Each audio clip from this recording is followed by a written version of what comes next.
जो कि don't head studio एक हेड। अब तो मेरे हिसाब से तुम लोगों की गाली भी वर्थित नहीं है सोलो लेवलिंग की तरह।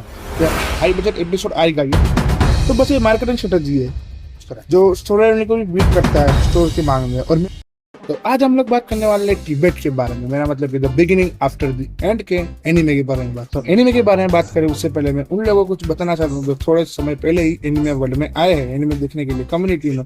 मैं तुम लोगों को बता दूं कि टिबेट जो एनीमे है वो एक किस्सा का एनीमे है। अब किस्सा का एनीमे का मतलब क्या होता है, जो हमारा एमसी है वो किसी डिफरेंट वर्ल्ड में या पैरेलल यूनिवर्स में ट्रांसपोर्ट या रिकारनेट हो जाए, इस तरह के एनीमे को हम किस्सा का एनीमे कहते हैं। चलते हमारे चैप्टर 1 की तरफ जो कि डोंट हेड स्टूडियो एक हेड। अब सारे लोगों को पता चल गया कि ये स्टूडियो जो the beginning after the end की मानवा है उसको एनिमेट कर रहा है, तो इसको हेड करना बंद करो। क्यों, मैं तुम लोग को बता। अब देखो, जो इस स्टूडियो को हेड कर रहे हैं वो सबसे ज्यादा मानवा फैंस है जो एनिमेशन क्वालिटी को लेके गाली दे रहे हैं। तो उनके हिसाब से एनिमेशन वर्थित नहीं है, तो मेरे हिसाब से उन लोगों की गाली भी वर्थित नहीं है। तो देखो, मेरे हिसाब से तो स्टूडियो एक को गाली देना बिल्कुल भी वर्थित नहीं है। अब तुम लोग एग्जांपल के लिए मेरा ये शॉर्ट्स देखो जो मैंने अपलोड करा है, इसमें ऑलमोस्ट 1,500 व्यूज थे और 3 कमेंट आए थे, लेकिन तीनों मुझे मानवा सजेस्ट कर रहे थे और मैंने मानवा हिट करा नहीं। मैं एनीमे की तरफ गया क्योंकि मैं एज अ फ्रेश वॉचर देखना चाहता कि मुझे एनीमे कैसा फील होता है। और मेरे साथ एनिमेशन क्वालिटी में कोई भी गलती नहीं है। हाँ, मैं ये भी नहीं सकता 100% बेटर था, लेकिन जो मानव फैंस की जो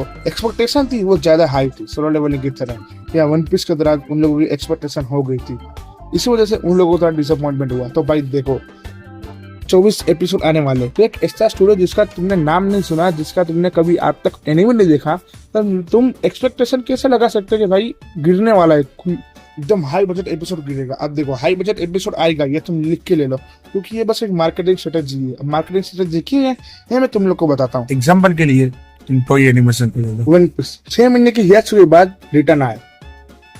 अब तुम लोग 100% होगी जो कम्युनिटी, उसमें से सिर्फ 30% लोग तारीफ कर रहे थे एनिमेशन क्वालिटी को लेके और एंटरटेनमेंट को लेके, जो इतना टाइम बाद उनको संडे को मिला। लेकिन जो 70% जो कम्युनिटी है, 70% ऑफ कम्युनिटी के जो लोग है वो बस क्रिटिसाइज कर रहे थे सांजी की, लेकिन उन लोगों को सांजी को कैसे ट्रीट करा। वन पीस तो इतना फेमस एनिमे है, इतना अच्छा क्वालिटी उन लोगों ने ड्रॉप करा और ड्रॉप करते ही थे वीकली एनिमे में।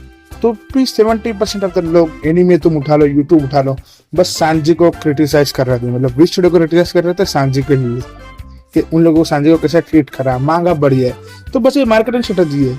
इस 6 महीने के अंदर कोई भूल भी गया ना वन पीस को, जो एनिमे वचर होगा कि यार चलो देख लेंगे, मतलब जब उन्होंने इंस्टाग्राम और यूट्यूब खोला होगा तो जिस तरह से क्रिटिसाइज कर रहा था, उन लोगों ने भी फिर एनिमे की तरफ वापस गए होंगे, देखते सांजी को कैसे ट्रीट करो। तो इसी तरह एक एड भी कर रहा है। हालांकि उन लोगों के पास बजट नहीं है, तो वो स्टार्टिंग से तो माइंड ब्लोइंग एपिसोड नहीं ड्रॉप कर सकते, कोई भी नहीं कर सकता भाई जो नया स्टूडियो। इस चीज के लिए तुम खुद को एक किड स्टूडियो की तरह इमेजिन करो। तुम्हारा कम्युनिटी में आज तक कोई नाम नहीं जानता, तुम्हारा एनिमे किसी को पता नहीं है कि तुम लोगों ने बनाया, किसी को तो पता ही होगा जो पब्लिक एरिया हमें पता नहीं। तो ऑथर आए, वन ऑफ द ग्रेटेस्ट मानवा आउट देयर के ऑथर आए तुम्हारे पास और तुम्हें कुछ चूज कर जो स्टोरी को भी बीट करता है स्टोर की मांग में। और मैं भी एग्री करता हूँ, मैंने भी 175 के आसपास अब तक बीट कर रहे हैं, वो स्टोरी बहुत बढ़िया है। अब तुम्हारे पास एक अपॉर्चुनिटी आई जो इतना ग्रेटेस्ट मानवा है, तुम उसको एनिमेट करोगे, इतना अच्छा क्वालिटी दोगे कि तुम्हारा भी कम्युनिटी में नाम हो जाएगा, वो सारे लोग जान जाएंगे तुम्हारे स्टूडियो के बारे में जो नहीं जानते। क्या तुम्हें लगता है कि वो इस अपॉर्चुनिटी को ऐसे ही जाने देंगे? इसी तरह अगर वो अच्छा काम करते हैं तो उन लोगों को इतना रिकग्नाइज नहीं मिलता, उससे सिर्फ माना फैंस होते। न्यू एनिमे वॉचर जो मेरी तरह है वो अट्रैक्ट नहीं हो पाता इसकी तरफ। मैं भी इसलिए अट्रैक्ट हुआ कि बहुत गाली पड़ रही थी, मैंने शॉर्ट्स पे अपलोड करी, उसके बाद भी गाली पड़ रही थी, मैंने इंस्टाग्राम पे जाकर देखा।